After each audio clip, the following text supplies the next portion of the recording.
هذا بيان للناس وهدى وموعظة للمتقين۔ یہ قرآن لوگوں کے لیے واضح بیان ہے اور ہدایت ہے اور پرہیزگاروں کے لیے نصیحت ہے۔ الحمدللہ الذی کفا وسلام علی عبادہ الذین اصطفیٰ۔ اعوذ باللہ من الشیطان الرجیم، بسم اللہ الرحمن الرحیم۔ والشمس وضحاها والقمر اذا تلاها والنہار اذا جلاها واللیل اذا یغشاها والسماء وما بناها والارض وما طحاها ونفس وما سواها فألہمها فجورها وتقواها قد افلح من زکاها وقد خاب من دساها۔ صدق اللہ مولانا العظیم۔ اللہم صلی علی سیدنا مولانا محمد و علی سیدنا مولانا محمد مبارک وسلم صلی علیہ۔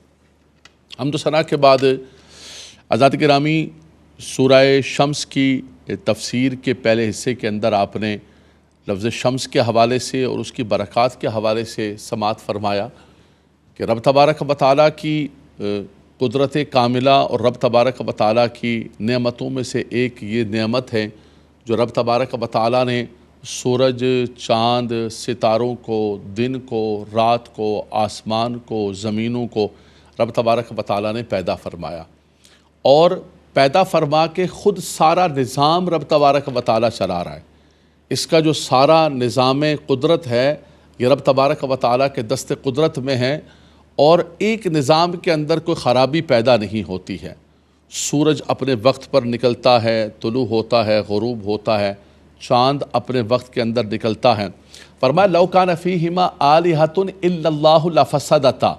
فرمایا کہ اگر جو ہے ایک سے زائد خدا ہوتے، ایک خدا ہوتا، دو خدا ہوتے، تو پھر یہ سارا نظام دھرم برم ہو جاتا۔ یہ نظام جو چل رہا ہے تو فرمایا ایک خدا، خدائے وحدہ لا شریک ہے۔ رب تعالیٰ فرماتا ہے والشمس وضحاها، سورج کی قسم ہے اور اس کے وہ روشنی کی قسم ہے جو خوب روشنی ہو جاتی ہے۔ والقمر اذا تلاها، اور چاند کی قسم ہے جو اس کے پیچھے پیچھے آتا ہے، اس کو فالو کرتا ہے۔ اللہ اکبر۔ سورج غروب ہوتا ہے اور اس کے بعد جو ہے وہ چاند اور ستارے نکلتے ہیں۔ یہ چاند بھی اللہ تبارک و تعالیٰ کی، یہ چاندنی بھی اللہ تبارک و تعالیٰ کی رات کے اندر نعمت ہے، یہ ستارے بھی اللہ تبارک و تعالیٰ کی نعمت ہے۔ اللہ کے نبی صلی اللہ علیہ وسلم نے فرمایا کہ یہ جو ستارے ہیں، فرمایا یہ ستارے آسمان کی امان ہیں، اور فرمایا میرے صحابہ، میری امت کے لیے امان ہے۔ سبحان اللہ۔ تو یہ چاند، سورج، ستارے۔ اس کے بعد فرمایا وَالنَّهَارِ اِذَا جَلَّاهَا وَاللَّيْلِ اِذَا يَغْشَاهَا۔ فرمایا کہ دن کی قسم کہ جب وہ سورج کو نمایاں کرے، یعنی جب سورج خوب چمک جاتا ہے اور دن بہت زیادہ پھیل جاتا ہے، روشنی پھیل جاتی ہے، فرمایا اس کی قسم ہے۔ رات کی قسم ہے کہ جب وہ اس کو چھپا لے، یعنی دن کو سورج بہت روشن کر دے اور رات کو بالکل چھپا لے۔ اللہ اکبر، اللہ اکبر۔ رب تبارک و تعالیٰ ان دونوں کی قسم یاد فرما رہا ہے۔ حضرات گرامی، یہ دن اور رات بھی اللہ تبارک و تعالیٰ کی نعمتوں میں سے ایک بہت بڑی نعمت ہے۔ رات کو اللہ تبارک و تعالیٰ نے ساکن بنایا، ساتر بنایا، سکون کے لیے رکھا، آرام کے لیے رکھا۔ اگر دن ہی دن ہوتا، رات نہ ہوتی تو ہم سکون کیسے حاصل کرتے؟ رب تبارک و تعالیٰ نے ایک سائیکل بنا دیا، ایک نظام قدرت بنا دیا کہ دن انسان کے معاش کے لیے رکھا ہے جی، رات کو رب تبارک و تعالیٰ نے آرام کے لیے رکھا۔ وَجَعَلْنَا اللَّيْلَ لِبَاسًا وَجَعَلْنَا النَّهَارَ مَعَاشًا، دن کو معاش کے لیے رکھا۔ سورج طلوع ہو جائے، دن کا آغاز ہو جائے، بستروں سے اٹھو، اللہ کا ذکر کرو، نماز فجر بجماعت ادا کرو، دن کا آغاز، اس کے بعد نکل پڑو۔ کس کے لیے؟ معاش کے لیے نکل پڑو۔ اللہ اکبر۔ دن پورا کام کرو جو اللہ تبارک و تعالیٰ نے ایک روشنی کا نظام عطا فرمایا ہوا ہے۔ رب تبارک و تعالیٰ کی طرف سے ایک جو دن ملا ہوا ہے کہ جس کے اندر روشنی ہوتی ہے، اس دن کی روشنی میں اپنے معاش کو طلب کرو، اپنے معاش کے لیے جد و جہد کرو۔ جیسے سورج غروب ہو جائے، چرند پرند سارے اپنے گھونسلوں کے اندر چلے جاتے ہیں، اے انسان تم بھی آ جاؤ، اور پھر آرام کرو۔ لیکن حضرات گرامی، ہم نے اللہ کے بنائے ہوئے اس نظام کا الٹا کرنا شروع کر دیا۔ ہم رب کے نظام سے، قدرت سے، فطرت سے لڑنا چاہتے ہیں۔ ہم کہتے ہیں نہیں، میں رات کو جاگوں گا اور میں دن کو سوؤں گا، میں دن کو لمبا سو لوں گا، صبح فجر پڑھ کے سوؤں گا، 3 بجے تک سوا رہوں گا میں، اور پورا دن میں آرام کروں گا۔ آپ یقین کریں، آپ پورا دن بھی سوئے رہیں، وہ انرجی، وہ آرام، وہ سکون کبھی بھی میسر نہیں ہو سکتا ہے جو اللہ کے بنائے ہوئے جو نیند اور آرام کا ٹائم ٹیبل ہے۔ رب تعالیٰ قرآن کے اندر فرماتا ہے میں نے رات کو ساکن بنایا، میں نے رات کو ساتر بنایا۔ ہم اپنے گھروں کے اندر موٹے موٹے پردے لگا رہے ہیں۔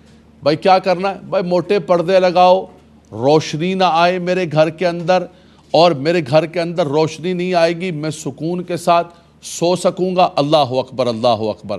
فرمایا اللہ نے جو پردہ بنایا ہے، رب تبارک و تعالیٰ نے جو اتنا بڑا نظام بنایا ہے، اس نظام کا تقاضا یہ ہے کہ رات کو سو جاؤ اور دن کو اٹھ کے اللہ تبارک و تعالیٰ کا نام لے کر بازاروں میں نکل پڑو اور اپنے معاش کے لیے کوشش کرو اور جد و جہد کرو۔ تو فرمایا ان فی خلق السماوات والارض واختلاف اللیل والنہار لآیات لأولی الالباب۔ فرمایا یہ دن اور رات کا بدلنا، یہ دن کا آنا پھر رات کا آنا، سورج کا غروب ہونا، طلوع ہونا، چاند کا نکلنا، یہ سب کچھ اللہ تبارک و تعالیٰ کی نعمتوں میں سے ایک نعمت ہے۔ اللہ اکبر۔ فرمایا والسماء وما بناہا، اس آسمان کو تو دیکھو، اس نیلے چھت کو تو دیکھو۔ آج کوئی بڑے سے بڑا انجینئر ہوتا ہے، بلڈنگ بناتا ہے، کہتے ہیں کہ یار پلر کو نکال دو، پلر کو نکال دو، ہال کو ذرا بڑا کرو بغیر پلر کے۔ کہتا ہے ٹھیک ہے نکال دوں گا، ہٹا دوں گا پلر۔ نکالتا ہے، کہتے ہیں بیم کو بڑھا دو، بڑھاتے بڑھاتے بڑھاتے بڑھاتے بڑھاتے ایک وقت آتا ہے کہ وہ ہاتھ کھڑا کر دیتا ہے، اس کی انجینئرنگ وہاں پر آ کے رک جاتی ہے۔ کہتا ہے بس اب ختم، اب مجھے پلر دینا پڑے گا، اب سب نظام ختم ہو چکا۔ لیکن قربان جائیں میرے مالک و مولا کے کہ اتنی بڑی چھت بنائی ہے بغیر کسی پلر کے۔ ہائے ہائے۔ فرمایا یہ کون سارا کچھ بنانے والا ہے؟ فرمایا والسماء وما بناہا، آسمان کی قسم ہے اور اس کے بنانے والے کی قسم ہے، اس شاہکار کی قسم ہے، اس خالق و مالک کی قسم ہے جس نے اتنا بڑا آسمان جو ہے، اتنی بڑی چھت بغیر پلر کے بنا دی۔ اللہ اکبر۔ والارض وما طحاہا، زمین کی قسم ہے اور اس کے بچھانے اور اس کا جو بچھانا ہے اور اس کا جو کشادہ کرنا ہے۔ اللہ اکبر۔ یہ زمین بھی اللہ تبارک و تعالیٰ نے انسان کے لیے بنائی۔ رب تعالیٰ فرماتا ہے الم نجعل الارض مہادا والجبال اوتادا وخلقناکم ازواجا۔ ہائے ہائے ہائے۔ فرمایا تمہارے لیے انسان زمین کو بچھونا بنا دیا، اور فرمایا کہ پہاڑوں کو جو ہے میخ کے طور پر لگا کر اس کو مضبوط کر دیا۔ فرمایا اس زمین کو دیکھو، ان پہاڑوں کو دیکھو، اس آسمان کو، نیلے چھت کو دیکھو، اس سورج کے نکلنے کو دیکھو، یہ چاند کو نکلنے کو دیکھو، یہ گردش لیل و نہار دیکھو۔ یہ سب کچھ دیکھ کر اس بات پر ایمان لے کر آؤ کہ میرا مالک و مولا ہے، وہ خدائے وحدہ لا شریک ہے، یہ سب نظام بنانے والا ہے اور اس نظام کو چلانے والا ہے، اس نظام کو چلانے والا۔ اللہ اکبر۔ فرمایا والارض وما طحاہا ونفس وما سواہا، اس نفس کی قسم ہے، جان کی قسم ہے، اور اس کو جو سیدھا کرنا ہے، اس کو درست بنانا ہے۔ یہ ساری قسمیں یاد کرنے کے بعد رب تعالیٰ فرماتا ہے فَأَلْهَمَهَا فُجُورَهَا وَتَقْوَاهَا، انسان کے اندر اللہ تبارک و تعالیٰ نے خیر و شر دونوں طاقتیں رکھی۔ انسان کو اللہ تبارک و تعالیٰ نے شاہکار بنایا، انسان کو عقل و شعور عطا فرمایا، انسان کو آنکھیں عطا فرمائیں، پھر اس کے سامنے 2 راہیں رکھی۔ الم نجعل لہ عینین ولسانا وشفتین وہدیناہ النجدین۔ فرمایا 2 راہیں ہیں تمہارے سامنے، انا ہدیناہ السبیل اما شاکرا و اما کفورا۔ تمہارے سامنے ہے ایک شکر گزاری کا راستہ ہے، ایک ناشکری کا راستہ ہے، ایک اللہ پر ایمان لانے کا راستہ ہے، تابعداری کا راستہ ہے، ایک نافرمانی کا راستہ ہے۔ انسان کو نہ تو بالکل جو ہے محتاج محض بنایا اور انسان کو بغیر اختیار کے دنیا کے اندر بھیج دیا، ایسا نہیں کیا۔ جب انسان کو مکلف بنایا ہے تو ایک حدود و قیود میں انسان کو اختیار بھی عطا فرمایا۔ لا یکلف اللہ نفسا الا وسعها۔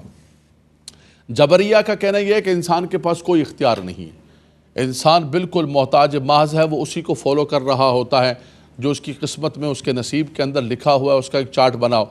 معتزلہ کا کہنا یہ ہے کہ انسان خود اپنے افعال کا خالق ہے۔ ہم کہتے ہیں واللہ خلقکم وما تعملون، افعال کا خالق تو اللہ تبارک و تعالی ہے، لیکن اللہ تبارک و تعالی نے خیر و شر دونوں راہیں ہمیں عطا فرما دی اور ہمیں اس کی تمیز عطا فرما دی۔ اس کے لیے ایک ممتاز کرنے والی چیز، تمیز کرنے والی چیز اللہ نے سینس عطا فرمایا، عقل عطا فرمایا، سوچ و بچار کی قوت عطا فرمائی۔ اللہ تعالیٰ نے آنکھیں عطا فرمائی، دھڑکتا ہوا دل عطا فرمایا، قوت گویائی عطا فرمائی، اور پھر انسان سے کہا کہ اے انسان یہ دو راہیں ہیں تیرے پاس، اب تیری مرضی ہے کہ تو کن راہوں کی طرف چلتا ہے، تو خیر کی طرف چلتا ہے۔ اگر انسان محتاج محض ہے اور انسان کو کوئی اختیار نہیں، جیسے کہ جبریہ کا عقیدہ ہے، تو پھر تو انسان کو کسی چیز پر، کسی گناہ پر جو ہے وہ اس کو عذاب نہیں دینا چاہیے، پنشمنٹ نہیں کرنی چاہیے، اور اس کو کسی نیکی پر اجر نہیں دینا چاہیے، اس لیے کہ اس کا تو کوئی اختیار ہی نہیں ہے، اس پہ اس کا کوئی عمل دخل نہیں۔ انسان کو نیکی پر جو ہے اجر و ثواب عطا کیا جاتا ہے، اس کو ریوارڈ ملتا ہے، اور دنیا کے اندر بھی اللہ تعالیٰ برکتیں دیتا ہے، آخرت تو ہے ہی پھر بندہ مومن کی ہے۔ اور اگر انسان گناہ کرتا ہے تو کچھ گناہ ایسے ہیں کہ یہاں بھی اس کی نحوستیں ہیں، اور پھر آخرت تو ہے ہی وہ جگہ دار الجزا کے جہاں پر انسان کے سارے کیے ہوئے کی جزا دی جائے گی۔ تو پتہ چلا کہ یہ نیک اعمال پر اجر دینا اور گناہوں پر پکڑ، یہ اس بات پر دلالت ہے کہ انسان کے افعال کا خالق تو اللہ تبارک و تعالی ہے۔ یہ نہیں کہہ سکتے کہ رب تبارک و تعالی صرف خیر کا خالق ہے۔ رب تعالیٰ فرماتا ہے واللہ خلقکم وما تعملون، اللہ تبارک و تعالی ہر چیز کا خالق و مالک ہے، سب کچھ اسی کے دست قدرت میں ہے، لیکن انسان کو اللہ تبارک و تعالی نے انا ہدیناہ السبیل اما شاکرا و اما کفورا فالہمہا فجورہا و تقواہا، فرمایا کہ رب تبارک و تعالی انسان پر الہام فرماتا ہے۔ انسان جو ہے بل الانسان علی نفسہ بصیرہ، انسان خود دیکھ رہا ہوتا ہے کہ کون سی چیز غلط ہے، کون سی چیز صحیح ہے۔ دیکھیں کچھ بدیہی چیزیں ہوتی ہیں، ہر شخص کو یہ پتہ ہے کہ جھوٹ بولنا گناہ ہے، ہر شخص کو یہ پتہ ہے کہ کسی کا ناحق مال غصب کرنا یہ گناہ ہے، ہر شخص کو پتہ ہے کہ کسی کی عصمت و عزت کو اچھالنا بغیر کسی دین مذہب کے یہ ایک بدیہی چیز ہے، یہ ایک واضح چیز ہے، ہر آدمی کو پتہ ہے۔ اللہ اکبر، بل الانسان علی نفسہ بصیرہ ولو القی معاذرہ، فرمایا انسان یہ جھوٹے قسم کے عذر لنگ پیش کرتا ہے کہ نہیں مجھے نہیں پتا تھا کہ کسی کا مال غصب کرنا بھی کوئی بری بات ہوتی ہے۔ بھئی یہ کون سی بات ہے؟ یہ تو ایک سیدھی بات ہے۔ یعنی مذہب سے بالا ہو کر بھی دیکھیں، جو بنیادی چیزیں ہیں وہ انسان کی اخلاقیات اور انسان کی یہ اللہ نے رکھی ہے انسان کے اندر، کہ انسان اس چیز کو پہچانتا ہے اور انسان کس چیز کی کرتا ہے۔ اسی طرح اگر انسان پھر اللہ کی طرف بڑھنا شروع کرتا ہے تو رب تعالیٰ فرماتا ہے میرا بندہ ایک قدم بڑھتا ہے، میری رحمت اسے آگے جا کے تھام لیتی ہے۔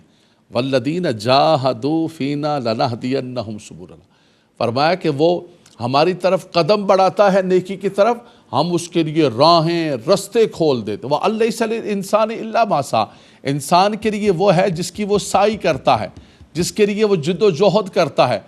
آپ نیکی کی طرف آنا چاہو، وَمَنْ أَرَادَ الْآخِرَةَ وَسَعَى لَهَا سَعْيَهَا وَهُوَ مُؤْمِنٌ فَأُولَٰئِكَ كَانَ سَعْيُهُمْ مَشْكُورًا۔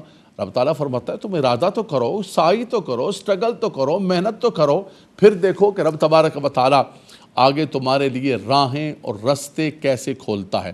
تو فرمایا دونوں قوتیں عطا فرمائیں، فَأَلْهَمَهَا فُجُورَهَا وَتَقْوَاهَا، فرمایا اس کے اندر دونوں خیر و شر کی اور فسق و فجور کی اور تقوی کی دونوں کی دونوں۔ لیکن سنو قد افلح من زکاہا وقد خاب من دساہا، آئے ہائے ہائے، فرمایا فلاح پا گیا، کامیاب ہو گیا، کامران ہو گیا وہ خوش نصیب مسلمان، وہ خوش نصیب انسان، وہ خوش نصیب شخص کہ جس نے اپنے من کو ستھرا کر لیا، بدگمانی، بغض، حسد، غلط قسم کی چیزیں.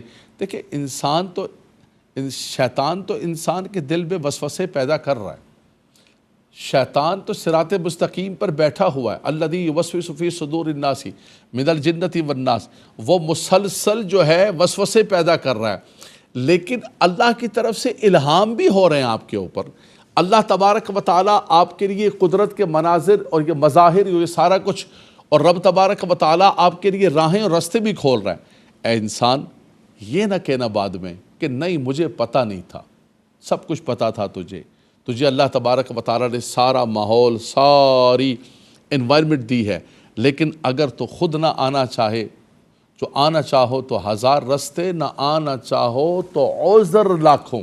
ہے جی، بل الانسان علی نفسہ بصیرہ ولو القی معاذیرہ. عذر لاکھوں ہیں کہ بھائی یہ ہو گیا، وہ ہو گیا، مجھے پتہ نہیں چلا. فرمایا کچھ نہیں ہے. اللہ تبارک و تعالیٰ نے انسان کو دونوں قوتیں دے کے فرمایا قد افلح من زکاہا، تزکیہ. اللہ اکبر. فرمایا فلاح پا گیا وہ شخص جس نے اپنے من کو، اپنے نفس کو ستھرا کر لیا.